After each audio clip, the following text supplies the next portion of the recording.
Muito boa noite. Hoje é dia 10 de outubro de 2024 e começa aqui mais uma live do canal Multipolar TV. A semana passada tivemos aqui o professor Renzo Sousa Santos, ele que é historiador, formado precisamente em História pela Universidade de Salvador da Bahia e também articulista do Brasil Grande. E houve manifestações através das mensagens que deixaram. Houve manifestações de muito agrado pela participação do professor Renzo Sousa na live da semana passada. É esse o motivo porque decidi convidá-lo outra vez para estar aqui esta noite e irmos abordar um pouco da história do Líbano e um pouco da história também da resistência libanesa. Mas antes disso, quero começar até por dar as boas noites ao professor Renzo, dizer que é muito bem-vindo mais uma vez ao canal Multipolar TV, muito obrigado por estares aqui. E quero dar as boas noites também a todos os amigos que estão desde já a assistir a esta live. A informação que tenho para dar é o seguinte: no dia 18 de maio deste ano foi criada uma plataforma que é a Convenção Multipolar de Canais. Essa ideia partiu dentro do canal Multipolar TV e nós fizemos uma assembleia juntamente com diversos canais, cerca de 30, e foi criada essa convenção.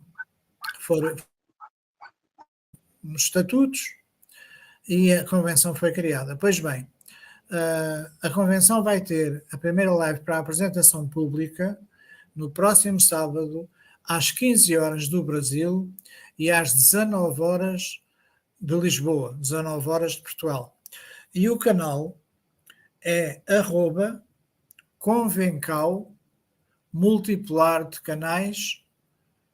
Pronto, é o nome do canal no YouTube. Portanto, peço para vocês assistirem à primeira live da Convenção Multipolar de Canais.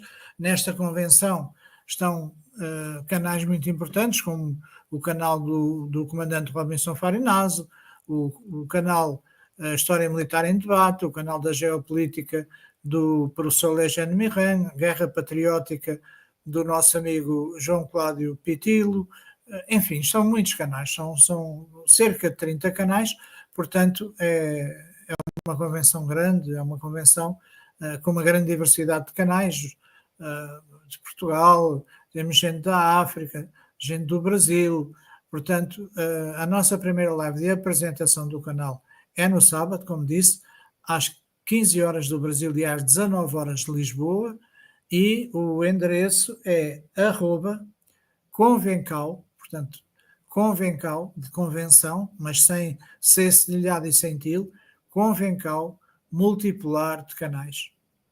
Entretanto, eu já vou depois pôr um banner para vocês verem. Boa noite, José David, boa noite a todos que estão aí mais uma vez. Vamos então iniciar a nossa live de hoje. Renzo, antes de falarmos da questão da resistência libanesa, eu gostava que começássemos por abordar um pouco da história do Líbano, para depois então enquadrarmos a resistência dentro dessa mesma história. É contigo. Perfeito, Francisco. Boa noite a todos aqui do canal Multipolar TV. Estou aqui me familiarizando, né, com o canal, é sempre bacana, né, a gente está vindo aqui em outras, sempre tendo uma oportunidade, na verdade, de estar vindo aqui comentar sobre assuntos relacionados à história, geopolítica, política nacional, política internacional, obviamente, e demais assuntos. São aí bem importantes para o mundo atual, né, para o mundo que a gente vive, né. Uma questão interessante sobre o Líbano, e aí a gente entra um pouco na história do Líbano, é que o Líbano, né, como toda aquela região ali a partir do século XVI, estava sob controle do Império Otomano, né? Então o Império Otomano, a partir da figura de Selim, né? Selim, o grande conquistador de toda aquela região, ele vai conquistar ali, em confronto com o califado, o já decadente califado Abássida de Bagdá, em confronto com os sultões de Damasco, né, em confronto com os mamelucos no Egito, que também tinham um certo controle político daquela região, os otomanos passam, então, num confronto direto com esses grupos, derrota-os, e aí passa a ter o controle daquela região. Então, durante mais ou menos 300 anos, essa região está sob controle do Império Otomano, sob controle, sob tutela do Império Otomano, controle direto. E o Líbano não é diferente. Então, quando você tem o advento da Primeira Guerra Mundial, né, e com a derrota do Império Otomano e a dissolução do próprio Império Otomano, os ingleses e os franceses, eu até já tinha comentado isso na última live que a gente fez, eles resolvem ali definir um tratado, né, um acordo entre eles, que seria o tratado Sykes-Picot, né, que era justamente o tratado ali que visava criar todos aqueles estados, ou esses estados árabes que a gente conhece hoje ali. Então, se criou a Síria, se criou o Iraque, se criou o próprio Líbano, que a gente conhece hoje, o Líbano, entre aspas, moderno, né? E se criou também a Transjordânia, que depois virou Jordânia, num processo histórico. Então, esses estados eles foram todos criados artificialmente por demanda do imperialismo anglo-francês. E a história libanesa, ela se inicia aqui, né? Ela vai ganhando aqui uma peculiaridade interessante, que a partir, por exemplo, do ano de 1900, mais ou menos ali no ano de 1926, 27, você tem ali a criação já de uma constituinte, né? Ou pelo menos uma organização política naquela região, né? Então vai se criar um parlamento, vai se criar lideranças políticas, que vão, ainda que sob controle dos franceses, né? Lembrando que o Líbano ficou sob controle direto da França, eles vão se organizar ali para formar toda essa pequena estrutura política, ainda que sob tutela da França. E com o perpassar da história, a gente entra na Segunda Guerra Mundial, e um pouco antes, até 1943, 1944, você tem ali o processo de secessão, né, o processo de independência, digamos assim, do Líbano. E aí você tem a formação do Estado Nacional, de fato, ali do Líbano, a partir desse período. A história vai perpassar e a gente chega nos anos 60. Nos anos 60, aí já começa a se apresentar grandes figuras políticas ali no Líbano, movimentos políticos de massa, como era muito comum no mundo no século XX, e figuras como o próprio Fuad Shehab, que era ali uma grande liderança política cristã, né, cristã maronita, e uma grande liderança política ali na região do Líbano, no Estado libanês.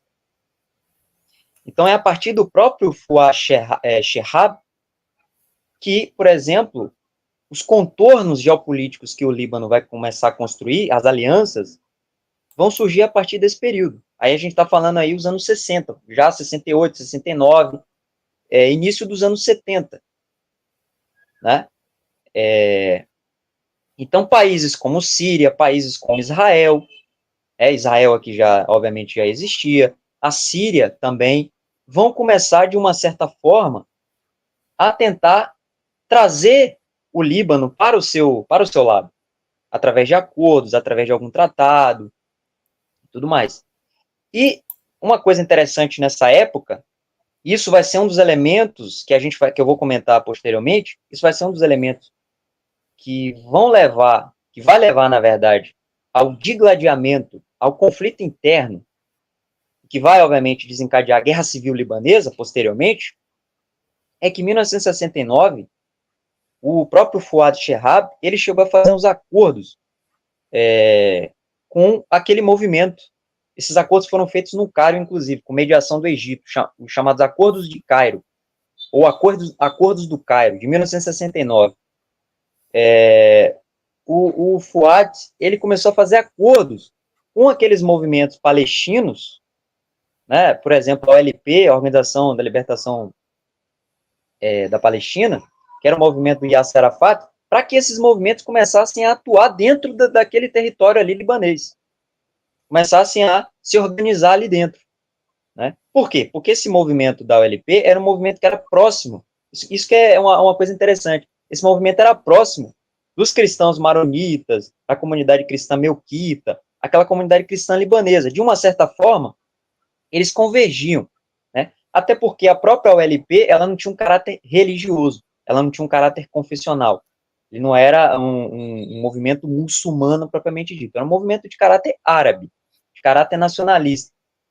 Isso foi um dos fatores que fez com que o próprio Fuad ele tivesse um entrelaçamento com o Yasser Arafat e com a OLP e legalizou a OLP Renzo, dentro do Líbano. desculpa fazer uma pergunta. E nesses anos 60, como é que era o relacionamento entre o Líbano e Israel? É isso, a gente vai entrar agora.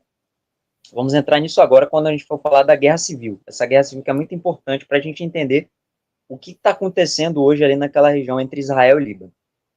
Então, assim, lembrando que esses presidentes que atuaram ali dos anos 60 até a guerra civil libanesa, eram todos presidentes dessa linha aí do Fuad, né? Então, você tinha aquele Charles Helou, que governou de 64 a 1970, né, também, porque lembrando que o Líbano é uma espécie de regime que você tem o presidente, o primeiro-ministro e um parlamento, né? Então, você tem essas duas figuras de destaque. Até hoje é assim.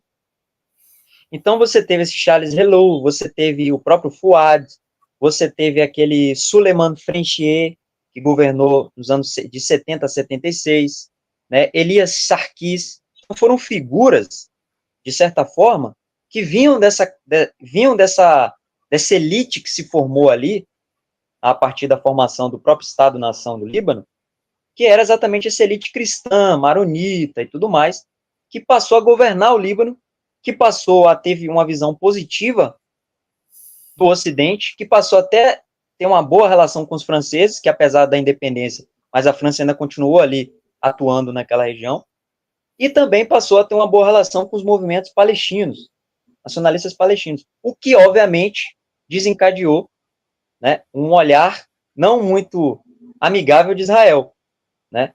O governo israelense, que na época era o governo do Menachem Begin, né, que já era aquele pessoal ali, aquele pessoal ligado ao Zeev Jabotinsky, aqueles chamados sionistas de direita, né, os sionistas de direita, que é exatamente o que faz parte hoje o Netanyahu, o partido Likud, esses partidos hoje aí que governam, ainda que o Likud seja, digamos assim, se comparado ao Osman Yehud, que é um partido mais extremado do sionismo religioso, enfim, ainda que ele seja, entre aspas, moderado, apesar de que não é, obviamente. É só a gente ver o que está acontecendo lá na Palestina. Mas era essa galera do Menachem Begin. E eles, obviamente, não gostaram dessa aproximação dos libaneses com os palestinos. E foi daí que eles meio que começaram a insuflar essas revoltas, essa revolta interna, esse conflito interno, dentro do próprio Líbano. A partir, inclusive, de indiretamente tentar forçar, de uma certa forma, a insurgência dos xiitas dentro do Líbano, né? Lembrando que o Hezbollah, e a gente vai comentar do Hezbollah posteriormente, o Hezbollah ele vai surgir exatamente ali num bairro, ali no sul do Líbano, né? Mas isso foi Que era já uma depois região... da Guerra Civil? Foi já depois da Isso, Guerra Civil ou durante a Guerra Civil? durante a Guerra Civil. O Hezbollah vai surgir durante a Guerra Civil, nos anos 1984, por aí. Eles vão surgir ali. A gente vai comentar sobre o Hezbollah, sobre a história, um pouco sobre a estrutura do Hezbollah. Mas veja, você já tinha outros movimentos políticos ali de caráter islâmico e caráter xiita, como, por exemplo, o próprio movimento Amal, que era liderado pelo Nahib Berri. Só que o movimento Amal era um movimento estritamente libanês. E o Hezbollah, como a gente vai comentar posteriormente, não. Era um movimento que já tinha uma influência, de uma certa forma, do regime iraniano, né? E o movimento Amal, não. Aí você tem outro movimento, o Jundallah também, que é um outro movimento, que vai surgir também na região, e outros, que são oficialmente regionais, que são oficialmente do Líbano, e que são movimentos xiitas, né? Para Israel, de uma certa forma, o surgimento desses movimentos para conter a influência da OLP dentro do Líbano foi interessante. E aí começa a Guerra Civil.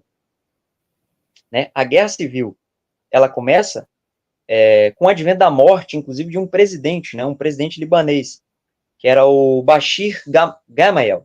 Ele morre, né? Inclusive, o irmão dele, inclusive, assume durante a própria guerra civil, que era o Amin Gemayel. Era uma família, né? De libaneses ali que governaram o Líbano durante esse período dos anos 70, dos anos 80, que foi justamente o período da Guerra Civil. E outro aspecto interessante também é a influência da Síria nisso tudo, porque a Síria ficou do lado do Líbano e ficou do lado dessa relação que o Líbano tinha com os palestinos, né? Então, meio que criou ali uma cooperação, contrário a Israel. Então, do jogo regional, ficou de um lado a Síria e Israel por cima, e o Líbano ali naquela briga interna entre o movimento xiita, os movimentos xiitas do sul do Líbano, e esses movimentos cristãos aí, maronitas, também do governo.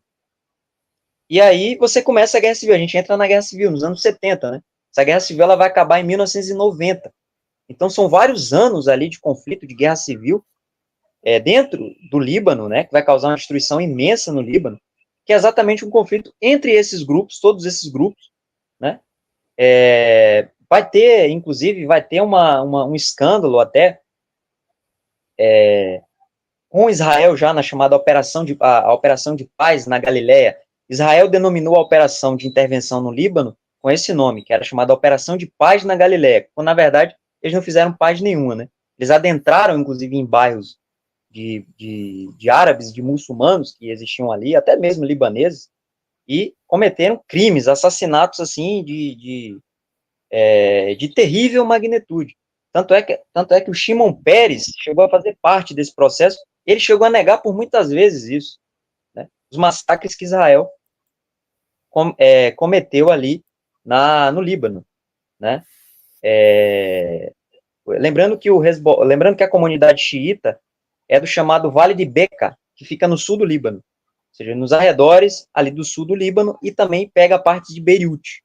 Então eles eram muito comuns ali, e os movimentos de resistência, digamos assim, eles vão surgir ali, né?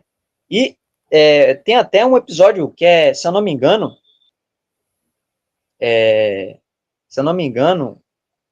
teve um massacre que Israel cometeu, foi feito por uma milícia do Kataib, que era uma milícia maronita, junto com Israel, a comunidades libanesas, chegaram a matar mais de 2.000 pessoas, inclusive, um massacre, assim, de terrível proporção, inclusive. Isso foi quando? Isso foi durante a Guerra Civil, isso foi em 1984, 85, um período desse, assim. É porque eu não estou lembrando exatamente o bairro em específico, o local em específico, mas foi um massacre muito famoso, inclusive, nessa época aí.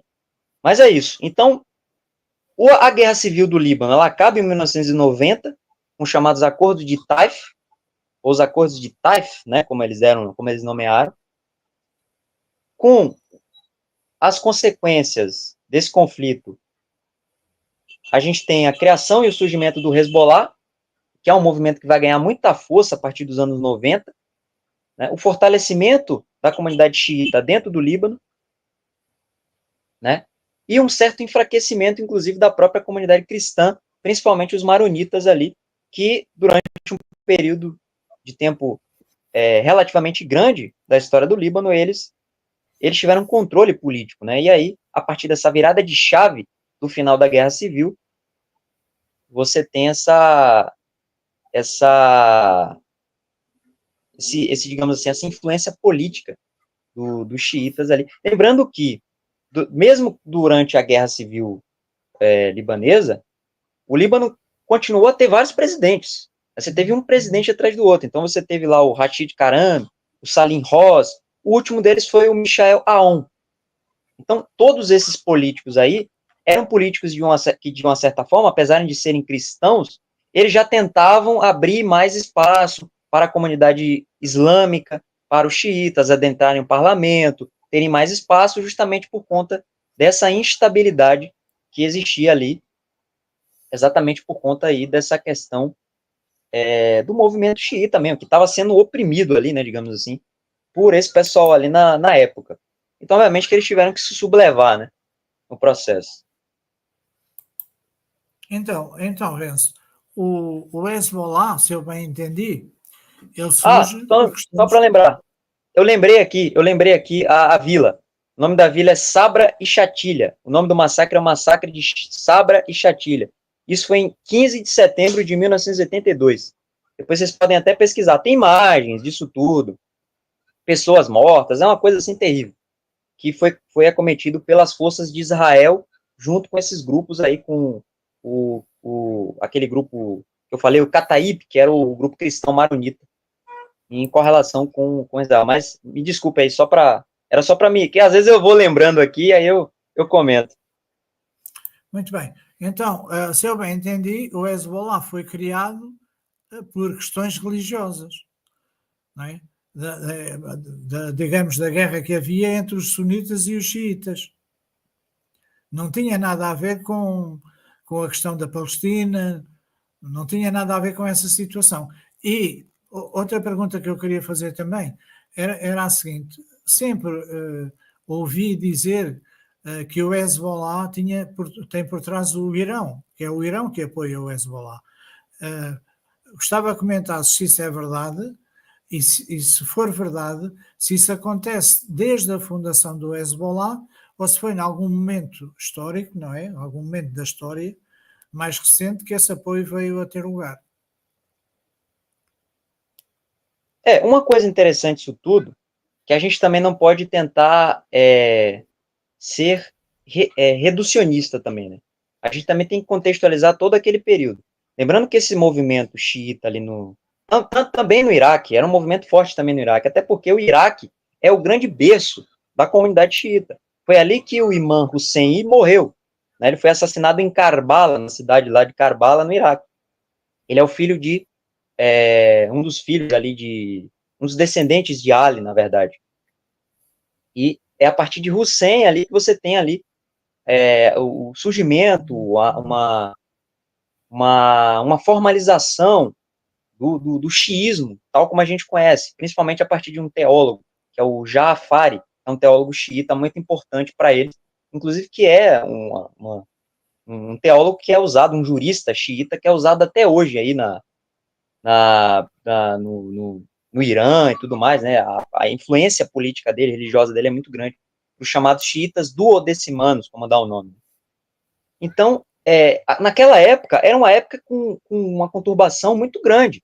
Você tinha vários fatores para isso aí, para essa sublevação dos xiitas. Você tinha um aspecto religioso, você tinha a questão da própria Revolução Iraniana de 1979, a Revolução dos Ayatollahs, que é basicamente a base para isso, é o mais fundamental, realmente, a gente pode reconhecer, mas você tinha outros processos históricos. A derrota dos muçulmanos e dos árabes para Israel, lembrando que ali a gente já está num período ali de dois conflitos que estavam acontecendo, ou pelo menos que aconteceram naquele período, e a Guerra Civil do Líbano, ela vai decorrer todo o período dos anos 80, até o final dos anos 80, início ali dos anos 90, que foi exatamente a Guerra dos Seis Dias e a Guerra de Yom Kippur. A Guerra dos Seis Dias em 1967, que Israel atacou o Egito, né? Eles atacaram, eles fizeram uma espécie de blitzkrieg ali no Egito, atravessaram o Sinai e fizeram um ataque. E a Guerra de Yom Kippur, de 1973. Então, os árabes e a comunidade muçulmana, ela tinha, de uma certa forma, enfraquecido com essas derrotas. Então, a gente está dentro desse contexto. E, obviamente, que a questão religiosa ela vai influenciar muito, como o senhor bem colocou, como a gente colocou aqui. E a questão do Questão Irão? religiosa. E aí entra a questão do Irã. A questão do Irã com o Hezbollah é bem interessante. Inclusive, tem um. Eu ia até citá-lo depois, mas eu vou citá-lo agora. O segundo. Hoje o homem que comanda o Hezbollah, né? A figura, digamos assim, espiritual do Hezbollah hoje, que é o Naim Qassem, né? O Naim Qassem. Ele é um líder religioso, uma das lideranças e um dos fundadores do Hezbollah, ele está vivo, inclusive. Ele atualmente é o líder, digamos assim, regencial, né, do Hezbollah, enquanto eles não decidem quem vai ser realmente a liderança. O Naim Qassem, ele tem uma biografia do Hezbollah, né? Ele tem uma biografia, ele escreveu uma biografia, inclusive depois vocês podem até pesquisar. Ele escreveu uma biografia do Hezbollah, onde ele conta a história do Hezbollah. E ali ele vai dizer que o Hezbollah, ele surge através de um conselho, que era o chamado Conselho Supremo da Seguridade Nacional, que era um conselho que surge lá no Irã, exatamente ali nos anos 80, no seio da Guerra Civil Libanesa. Então era um conselho que reunia toda a nata da elite política do Irã, junto com as lideranças do Líbano. Então você tinha o próprio Ali Khamenei, Ayatollah Ali Khamenei, você tinha Ali Akbar Velayat, que era na época o ministro das Relações Exteriores do Irã, e uma figura muito importante até hoje na política iraniana, tanto é que esse termo, eixo da resistência, é um termo que foi fundado por ele, diga-se de passagem. Então você teve o Ali Akbar Velayat, você teve o Ali Khamenei, você teve o Ali Falahian, que era, na época, o ministro da Inteligência e da Defesa do Irã, né? O presidente do parlamento, que era o Hassan Rouhani, que depois se tornou presidente do Irã. Então, essas figuras, elas se reúnem junto com lideranças do Líbano, no seio da Guerra Civil Libanesa, e a partir dali eles vão tomar as diretrizes, a partir desse conselho, da criação do Hezbollah. Então, o Hezbollah ele vai ser criado aí, exatamente nessa época. Lembrando que tinha uma figura... Se eu bem percebi, o Hezbollah foi criado por consenso durante a Guerra Civil, consenso Exato. entre a presidência libanesa e a presidência iraniana. É assim. Exatamente. Tinha uma figura importante, né, pelo menos duas, que eu considero ali como os fundadores, de fato, do Hezbollah, né? Um era o Imad Mugnier, que inclusive foi assassinado eu até comentei sobre ele na live anterior, ele foi assassinado por Israel na Síria. Ele era conhecido como um fantasma ali, né, que era impossível pegar esse cara. Os Estados Unidos quase não conseguiu pegá-lo. Ele era a liderança militar, e aí entra um elemento importante no próprio Hezbollah, que lembra inclusive o próprio Hamas, né? Você tem a gente vai comentar sobre essa questão da estrutura aí. Se quiser, eu posso até comentar agora. Você tem essa Pronto. Então você tem essa simbiose entre o aspecto político-religioso e o aspecto paramilitar. Então, nessa simbiose, a figura do Imad Mugnier, que é o cara que coordenava, ele era o braço de operações ali, né, do elemento paramilitar do Hezbollah, a figura do Imad Mugnier e a figura de um clérigo, que era o Sayed Abbas Musavi. Ele seria, portanto, o Musavi seria, portanto, o porta-voz religioso do Hezbollah, a liderança religiosa, e o Mugnier seria a liderança militar do grupo. E a mediação no surgimento também de uma figura importante, que chegou inclusive a ser ex-ministro do interior do Irã, que era o Ali Akbar Mohtasham, como era conhecido. Ele até faleceu pouco tempo atrás. Esse cara ele foi uma figura muito importante também para o apoio do Irã posteriormente ao Hezbollah. Apoio financeiro, apoio logístico, apoio militar. Ele foi uma figura muito importante. Tanto é que Israel tentou assassiná-lo também várias vezes. Israel, inclusive, conseguiu até decepar uma das mãos dele, né? Que ele estava lá ele estava se eu não me engano, na casa dele, ele abriu um livro e no meio do livro tinha uma bomba. Estourou essa bomba, ele perdeu a mão. Então Israel começou também, inclusive, um processo de assassinato dessas lideranças, tanto iranianas, que tinham um vínculo muito forte com o Hezbollah, como também as figuras do próprio Hezbollah. Então, o próprio Sayed Abbas Musaf, que era essa primeira liderança religiosa, ele vai ser assassinado, ele vai morrer em 16 de fevereiro de 1992. Ele é assassinado, e quem vai substituí-lo é o próprio Hassan Nasrallah, né? O Hassan Nasrallah, que vai substituir e vai perpetuar, vai continuar no poder aí até o assassinato dele recentemente. A semana passada. Foi, exatamente, semana passada por Israel, aquele ataque anti-bunker. Então, isso é uma coisa bem interessante aí da questão do surgimento do Hezbollah. A gente pode comentar, eu posso comentar sobre a estrutura do Hezbollah. que é bem interessante. Você pega a estrutura do Hezbollah, ele é coordenado através daquele conselho que eu falei, que é aquele conselho iraniano, que reúne grandes figuras ali da política, da elite política iraniana, que tomam decisões, inclusive, para o que vai ser feito, quais diretrizes que o Hezbollah tem que tomar ali na região e tudo mais. É aconselhado diretamente pelo líder supremo do Irã, né? É averiguado diretamente por ele, esse conselho. Então, a tomada de diretriz de decisões sai dali. Não significa que o Hezbollah não tenha autonomia, inclusive, para operacionar algum tipo de combate, tudo mais ali, inclusive, com significa que eles estão debaixo de uma autoridade espiritual iraniana. Também. Porque, de uma certa forma, o próprio Ali Khamenei, ele também é essa figura espiritual, essa figura forte, poderosa, também ali nesse conselho, né? Então, ele também representa isso, como o grande ayatollah, o grande marja do mundo xiita. Mas o ayatollah Ali Khamenei, o que é que significa para o Líbano de hoje? Para os libaneses, o senhor está perguntando? Sim. Justamente, ele é uma figura importante do ponto de vista, inclusive, daquilo que os próprios iranianos chamam de marja, né? O marja significa fonte de emulação. Fonte de emulação. O que é que significa isso? Significa que a figura do Ali Khamenei como esse grande marja, esse grande ayatollah, essa grande fonte de emulação, ele tem uma liderança muito forte sobre a comunidade libanesa, né? Sobre a população libanesa, né?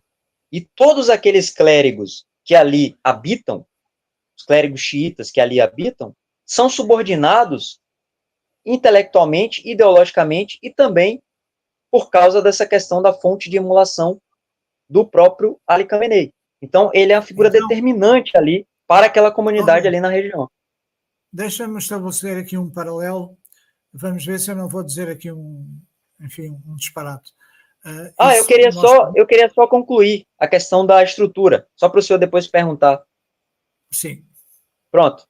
Então, a gente tem aquele conselho, aí a gente tem uma estrutura que ela vem ali com o secretariado-geral, que inclusive foi assassinado, né, o Hassan Nasrallah, aparentemente, inclusive, o próprio vice-líder, ou chamado vice-secretariado-geral do Hezbollah, aparentemente também foi assassinado, né, que era, inclusive, primo do Hassan Nasrallah, né, o Hezbollah também ainda não definiram o que realmente aconteceu.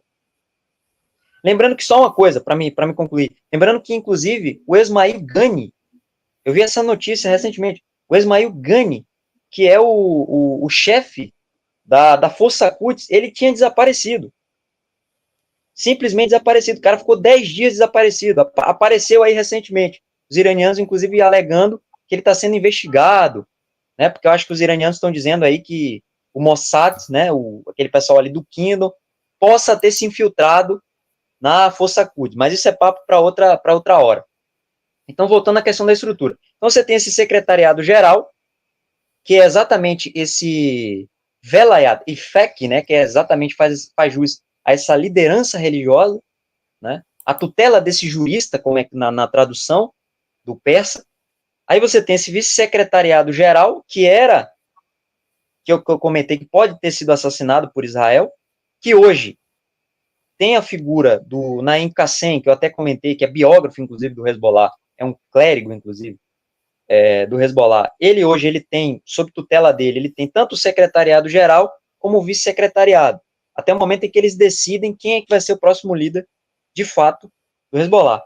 E aí você tem uma outra, um terceiro elemento dessa tríade estrutural, que é o chamado Conselho de Shura. É lá nesse Conselho de Shura que se reúne todas as lideranças do Hezbollah. Então você tem o secretariado-geral, o vice-secretariado-geral, a secretaria executiva, a secretaria jurídica, inclusive o secretário jurídico é o Mohamed Yazbak, que é uma figura de proeminência religiosa e também um dos fundadores do Hezbollah. Ele está vivo ainda hoje, né? Só que está bem velhinho. ele essa figura ali que emite, né, as fatwa, que é uma opinião não vinculativa sobre as questões jurídicas e tudo mais ali da comunidade xiita no Líbano. Aí você tem uma secretaria política que é subordinada ao Conselho de Shura, um conselheiro político e a Jihad. A Jihad é o O que é a conselho militar. A Jihad é o conselho militar, né? É exatamente o elemento ali de organização a partir do próprio Imad Mugnier, que era o cara que organizava, era ali a operacionalidade do militar do Hezbollah. Ele foi assassinado, outras figuras o substituíram, dentro do próprio conselho militar, que é esse conselho de jihad, aí, você tem uma subestrutura, né, com, por exemplo, os braços de operação especial. Então, você tem você tem a Redwan, né, que é um braço de operações especiais do Conselho Militar, que, inclusive, o líder da Redwan foi assassinado, que era aquele Ibrahim Akil.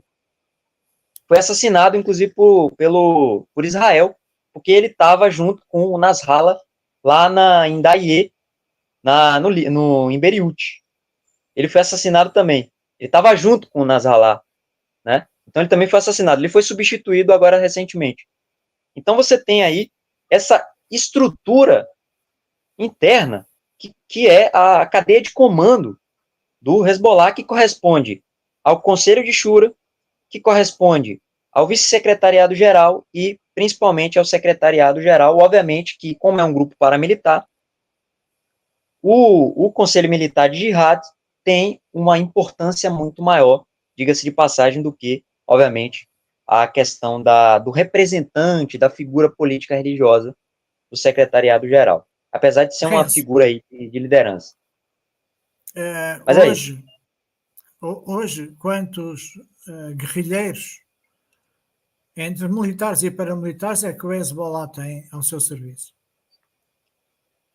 É isso. Segundo algumas estimativas, e aí o próprio Naim Qassem, que é o biógrafo lá do Hezbollah, eu já vi algumas estimativas que o Hezbollah teria mais de 100 mil homens sob seu comando.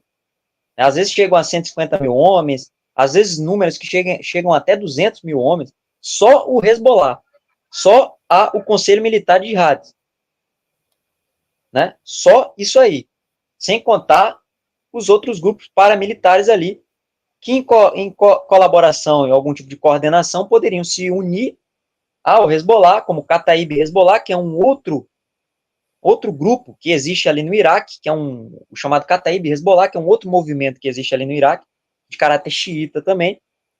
Tem o próprio Jundallah, que é um movimento também que também tem um caráter político-militar. O próprio Amal, que também tem um braço paramilitar, não é só um movimento político. As forças de mobilização, que é imensa também, que tem mais de 200 mil homens. Então, assim, o Hezbollah sozinho tem um efetivo aí de 150 a 200 mil homens. Se juntar todos esses grupos, aí é uma coisa quase infinita de guerrilheiros aí que, se obviamente quisessem ali se unirem, se fortalecerem para combater Israel, seria realmente algo formidável, né, para uma guerra direta com Israel ali, ou uma guerra não assimétrica. Esses grupos são todos sunitas?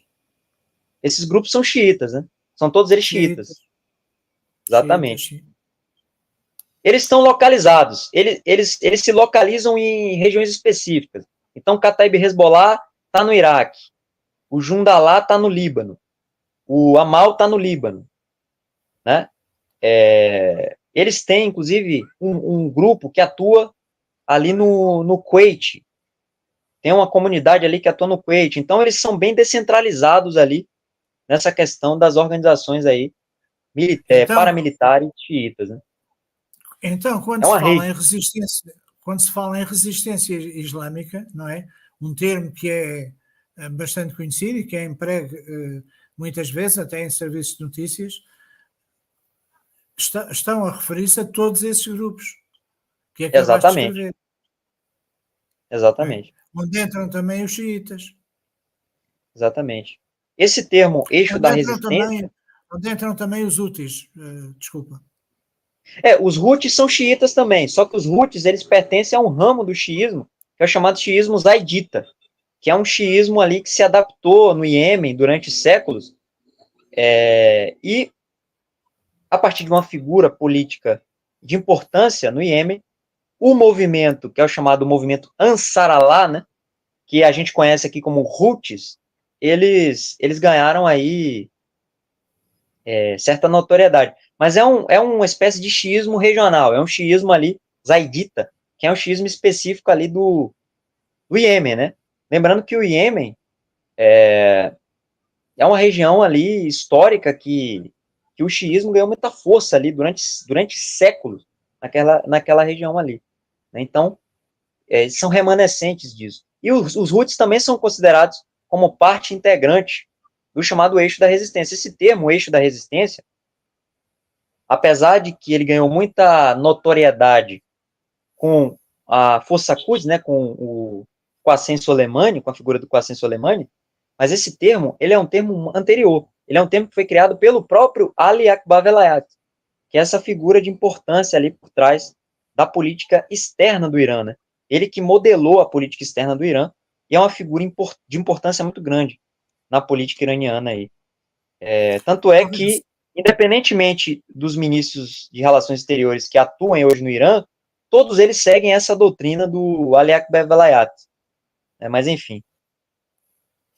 Muito bem. Está aqui uma pergunta do Pedro Franco, que aliás ele já tinha formulado há pouco, que é uma pergunta pertinente. E os sunitas? Nós estamos a falar dos xiitas. E os sunitas, quer dizer, os xiitas e os sunitas convivem no Líbano e convivem em mais países daquela região, mas estamos a falar hoje do Líbano, concretamente. E os sunitas no Líbano, como é? Sim, os sunitas, eles são a parte, às vezes os números da população sunita ali, às vezes aparecem como 25%, 30% do tecido social libanês, né? Os drusos, por exemplo, eles são muçulmanos, eles formam 5%, né, da população, né? Mas ali você tem, por exemplo, a comunidade xiita, né, bem forte ali no Líbano. Você tem os cristãos também, que são os maronitas, os ortodoxos gregos, você tem os melquitas, grego-católicos, né, os católicos romanos, até mesmo comunidade protestante, né, que existem ali. Mas sim, durante a Guerra Civil Libanesa, alguns movimentos, tinha até um movimento chamado Al-Murabitun, que era um movimento, que era a principal organização sunita durante a Guerra Civil, só que perdeu força, né?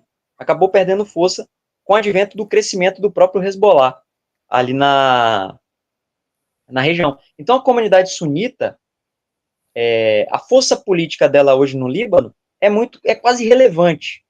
A força dos cristãos, da comunidade cristã, maronita, por exemplo, dos ortodoxos gregos, melquitas católicos, essa comunidade é muito maior, inclusive, do que dos sunitas, né?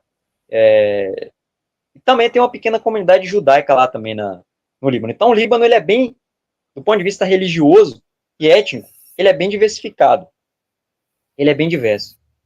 Então, Renzo, há uma pergunta que eu tenho que fazer, obviamente, não é?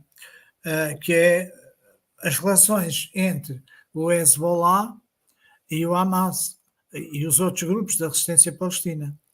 Quando é que começaram e de que maneira é que se apoiam? Isso é uma coisa interessante, né, da questão do apoio aí do Hamas, entre aspas, a entrada do Hamas no chamado eixo da resistência, né? Uma grande questão é que o próprio Qassem Soleimani, isso não é segredo para ninguém, ele próprio tinha muitos contatos ali com muitas pessoas, muita gente no Oriente Médio. Né? Então ele tinha contato, por exemplo, com as shuras, que eram aquelas shuras ali do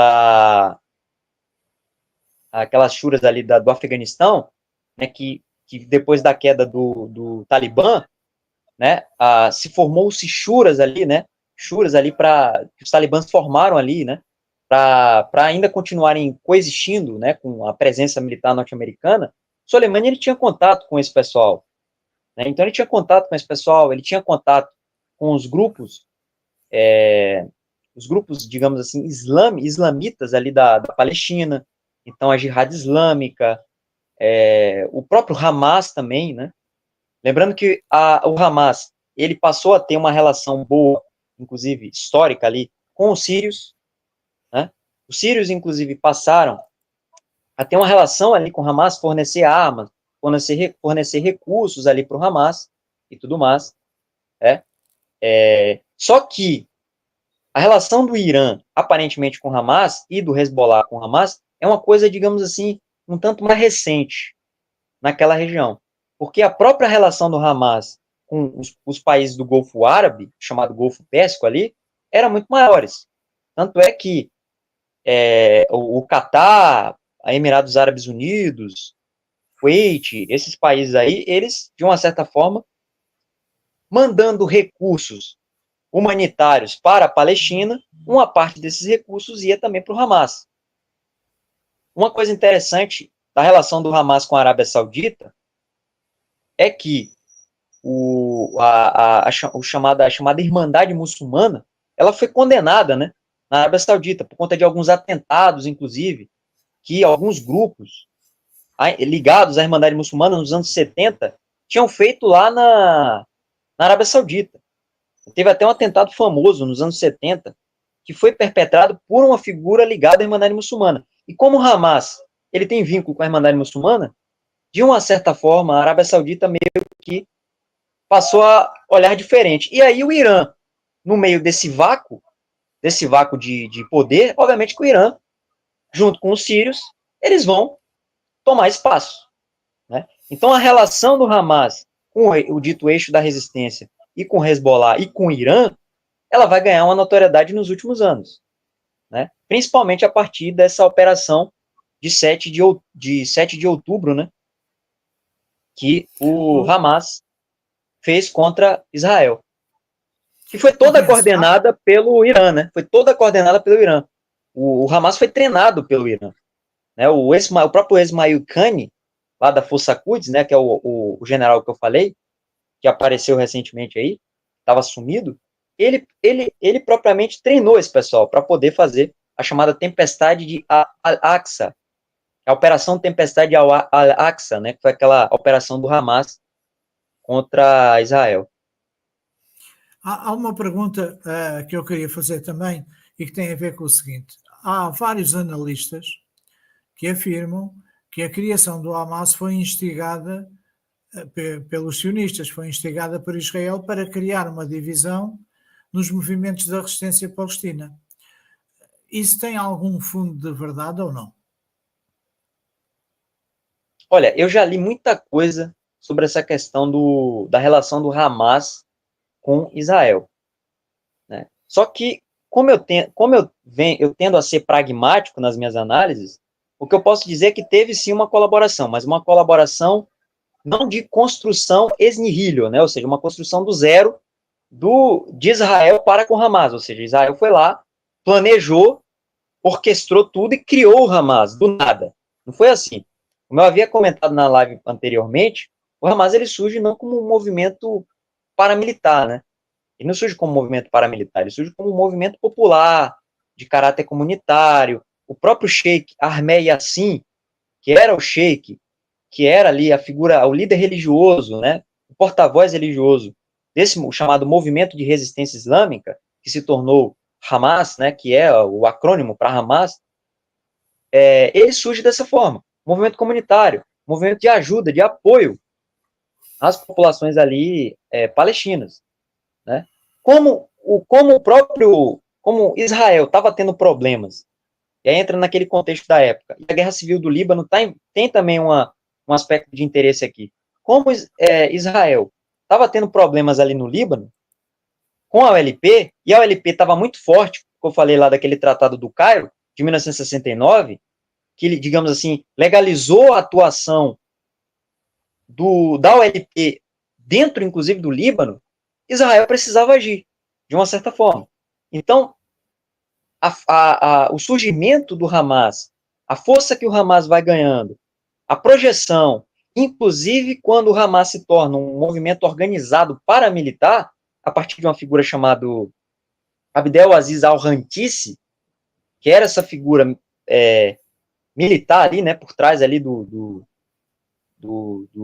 das brigadas Al-Qassam, né, que é o braço paramilitar do Hamas, e aí o Hamas se fortalece enquanto movimento político. Para Israel era interessante. Para Israel era interessante que o Hamas surgisse ali como essa alternativa ao OLP. E o Hamas derrotou a OLP. O Hamas derrotou a OLP.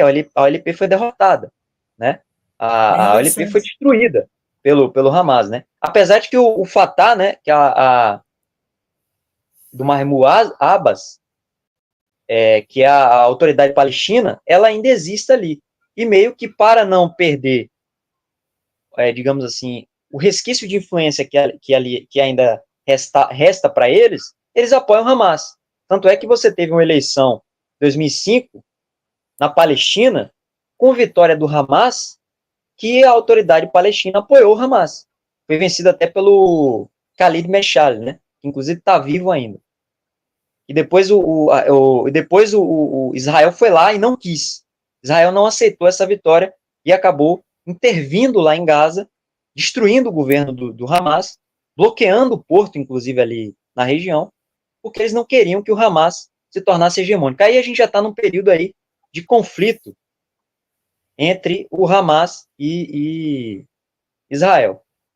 Então essa história, ela tá encaixada num contexto, nesse contexto ali da época, que envolve a Guerra Civil do Líbano, que envolve as intifadas, envolve a influência da OLP, né? Então tudo isso é bem interessante. Renzo, nós temos visto nos últimos dias, particularmente desde a semana passada, que Israel tem tentado, por todas as formas, aniquilar a resistência do Hezbollah. Foi por isso que atacou o bunker onde é que estava a direção do Hezbollah, é por isso que tem bombardeado bairros de Beirute, é por isso que entraram militares a pé no sul do Líbano. Achas que é possível o Hamas ficar de facto depauperado com estas incursões que Israel tem feito, com estes bombardeamentos, com as mortes até que tem provocado na liderança do Hamas? É no caso do Hamas ou do Hezbollah? Do Hamas Hezbollah, mesmo? do Hezbollah. Não, do estou a Hezbollah. falar do Hezbollah. Estou a falar do sul do Líbano, bombardeamentos de Beirute, Hezbollah. Isso. Uma coisa interessante ali é que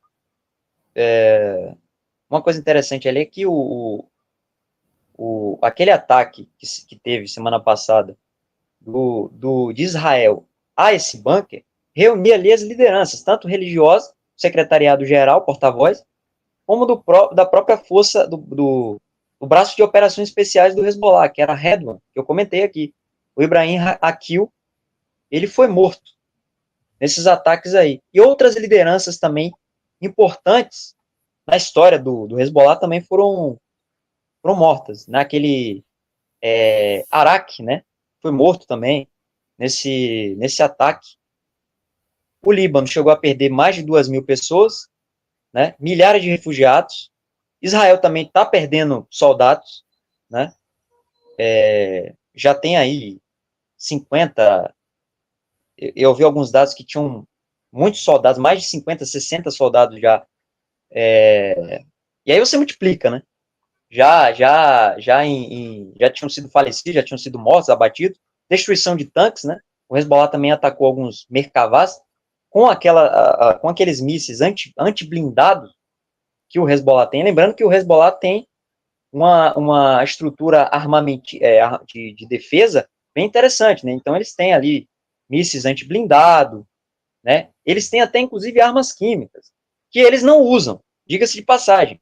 Lembrando que Israel está usando armas químicas ali no Líbano. Eles estão usando aquelas armas de fósforo branco. Isso é fornecido por quem?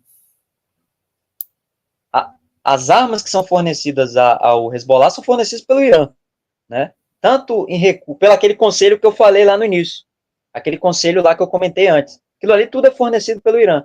Fornecimento em dinheiro, fornecimento em logística, tecnologia e também armas. E o treinamento, hoje, como o Hezbollah já é uma milícia, um grupo autônomo, digamos assim, tem uma certa autonomia, o treinamento, obviamente, é do próprio Hezbollah. Apesar de que tem alguma cooperação outra aí da Força Quds e tudo mais. Mas essa questão do Líbano, Israel também teve a sua economia afetada, né? O Líbano, por exemplo, tem uma produção de azeitona ali no sul do Líbano, que foi afetada, né? Milhares e milhares de hectares foram afetados, né? Sem contar a destruição que foi feita, as redes de comunicação, de energia, de água, também ao Líbano. Israel, o norte de Israel também foi afetado, né? Não só na questão de refugiados, mas também aquelas fazendas lá, Shebat, elas também foram afetadas, né? Israel também foi afetado. A economia de Israel atualmente está em crise, está também numa situação grave. Então, para ambos os lados, é algo muito ruim. Lembrando que uma coisa interessante, depois daqueles acordos de Taifa, lá da Guerra Civil Libanesa, 1990, aí você teve, posteriormente, a Guerra Civil de 2006, que eu até tinha comentado na outra live, mas não comentei aqui, e essa Guerra Civil de 2006, ela foi ocasionada por conta de agentes de Israel que estavam ali nas colinas de Golã, e o Hezbollah sequestrou esses agentes, visando a troca de indivíduos libaneses, né, ligados ao Hezbollah, pela troca desses soldados. Israel não quis fazer essa troca e começou uma operação especial ali dentro do Líbano, começou um conflito ali dentro do Líbano. Obviamente que Israel não conseguiu efetivar, não conseguiu...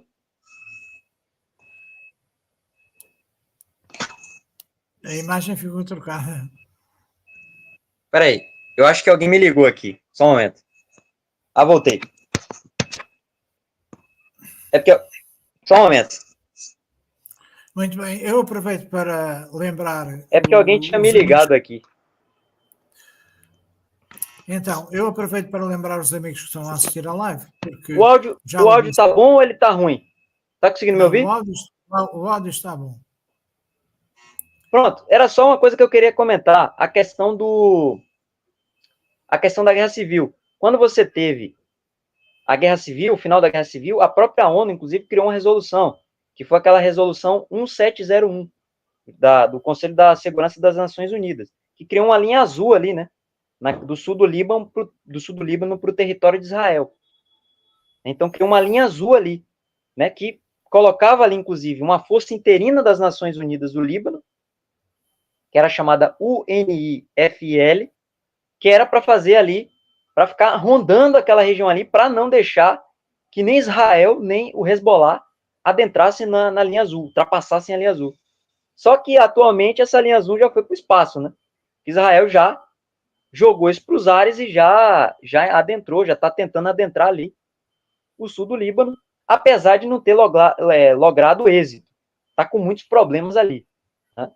Mas isso é uma coisa bem interessante que surgiu ali posteriormente à Guerra Civil.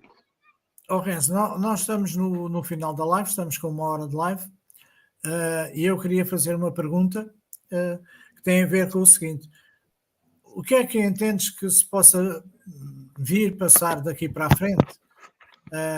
Se Israel vai continuar a atacar o Líbano, concretamente Beirute e o sul do Líbano, ou se crees que, pelas percas que já foram aqui mencionadas, que o exército israelita sofreu, se crees que esses ataques vão recrudescer, vão ser menos?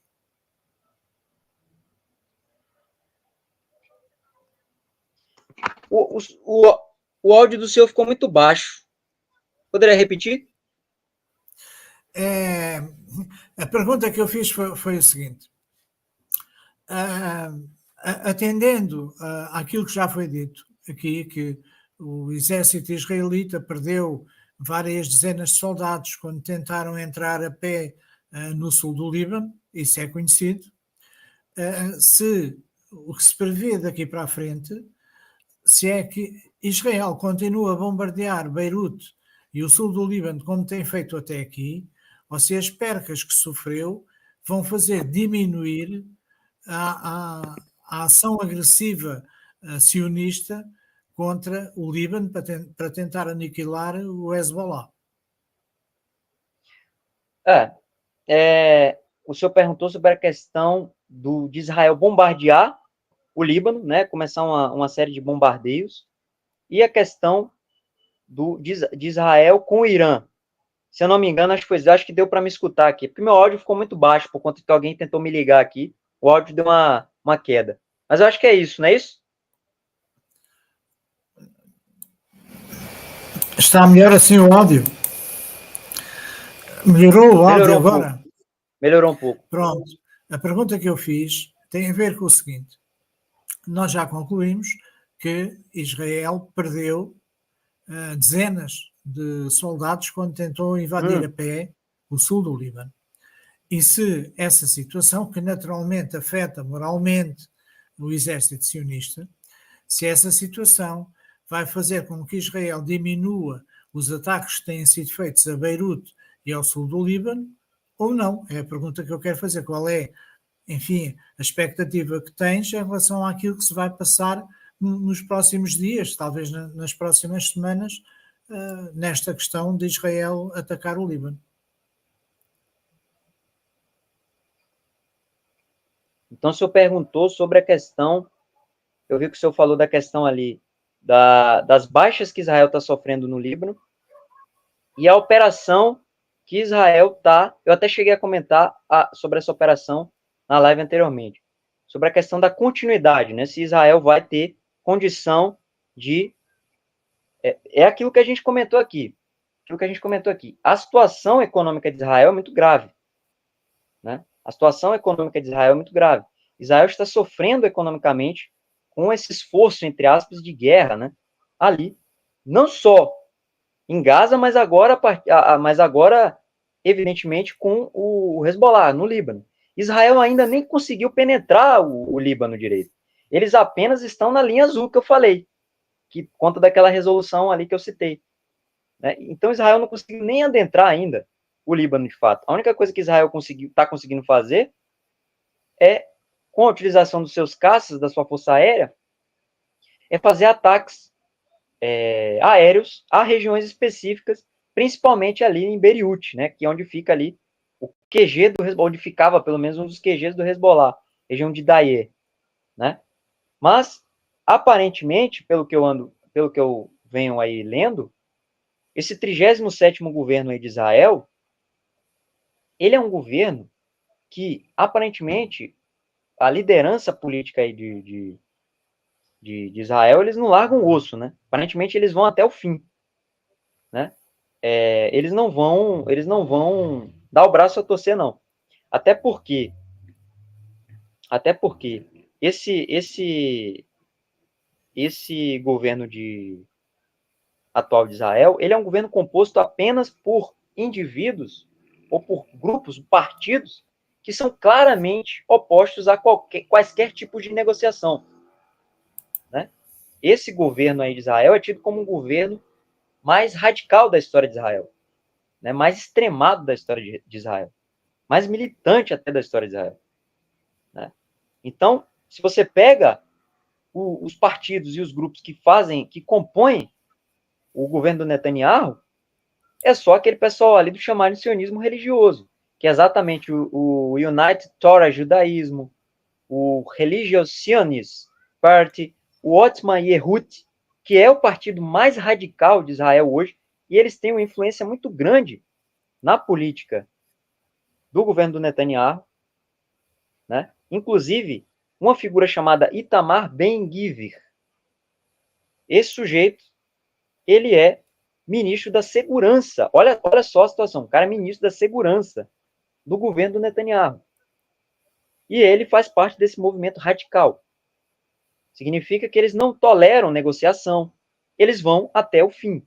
Então, essa operação que Israel está fazendo lá no Líbano, ela vai continuar. Né? A gente não tem uma data ou algo nesse sentido para delimitar o que de fato, qual o tempo que isso vai durar, se isso vai durar 1 ano, 2 anos, 6 meses, não se sabe. Mas pela arrogância, pela petulância dessas pessoas, muito provavelmente Israel vai continuar. E outra coisa, e aí já entra a questão do Irã, né? Eu acho que o senhor até perguntou ali da questão do Irã. Acho que o Eu senhor não até falei falou, do não foi? Irã. Não, não falei não do Irã. Pensei que tinha Fiz a perguntado a pergunta. questão do Irã. Tudo certo. Sim, mas podes falar do Irã, não tem problema. E a questão do Irã é que na outra live que a gente fez, a gente até comentou, né? A gente comentou ali da questão de um terremoto que aconteceu ali próximo a Teherã, né? Que supostamente não teria sido um terremoto, teria sido um teste nuclear. Esses testes, ao meu ver, eu não sou especialista, mas obviamente que eu tenho uma leitura, eu tento entender a situação. O que aconteceu ali no Irã, eu acredito que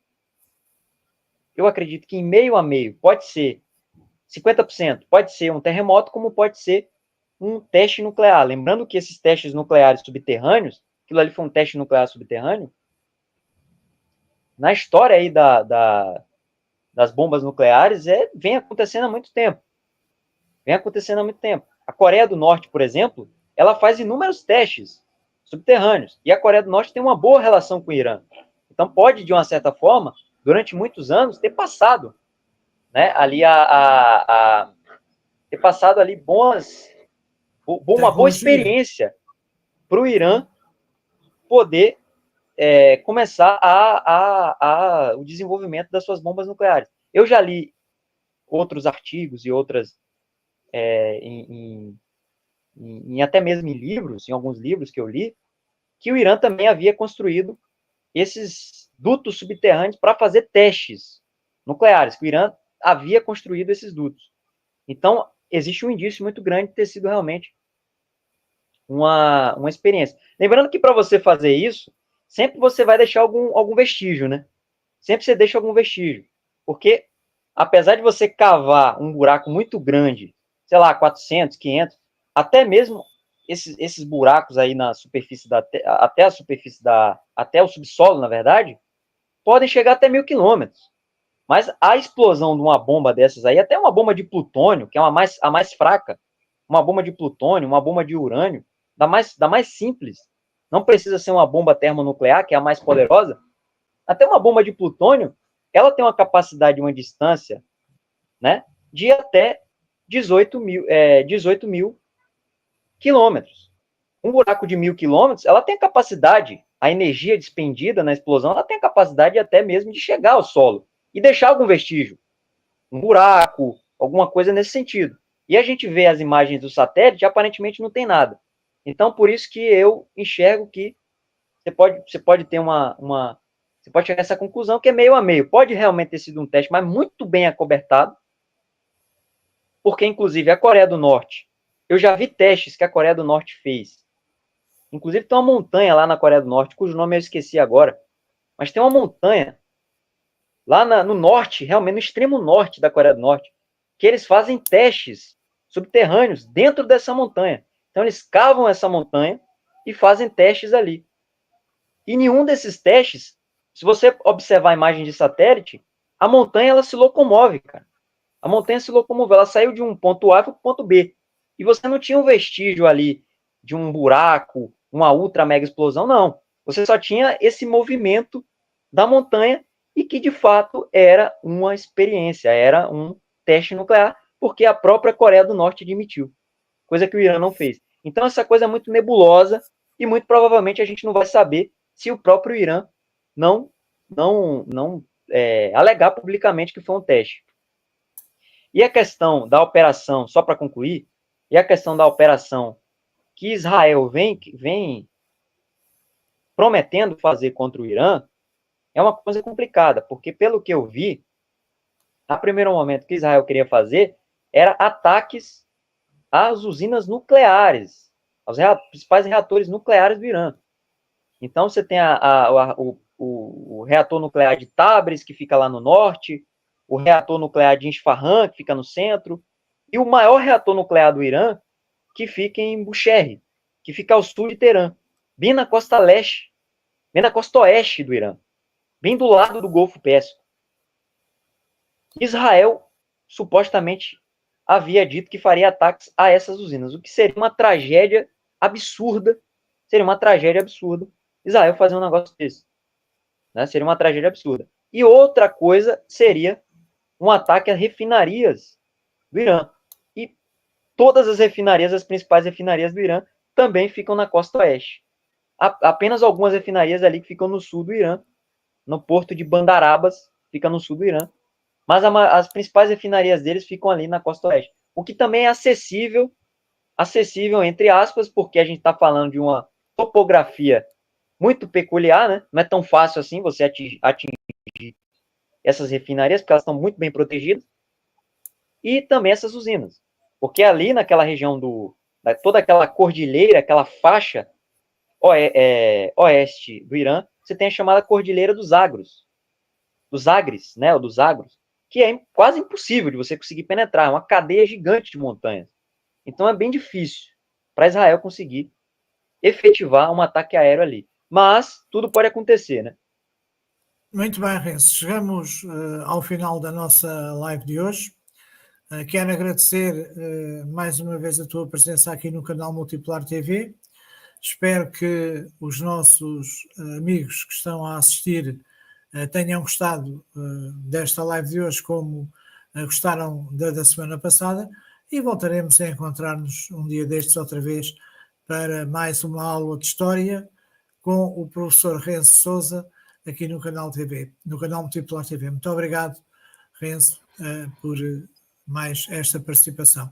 Queria dizer aos amigos que nos estão a ver que para se inscreverem no canal que está a passar aqui no rodapé, @Convencal Multipolar de Canais. Pertence à Convenção Multipolar de Canais e no sábado vamos fazer a primeira live de apresentação pública da Convenção às 15 horas do Brasil e às 19 horas de Lisboa.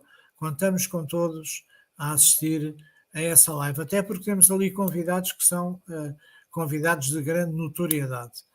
Queria também dizer que convidei para amanhã, para uma live, dirigentes do Conselho Português para a Paz e a Cooperação, para falarmos aqui da grande jornada de solidariedade com a Palestina, que tem estado a decorrer em várias cidades, norte a sul do país, e que vai terminar com uma manifestação em Lisboa no próximo sábado.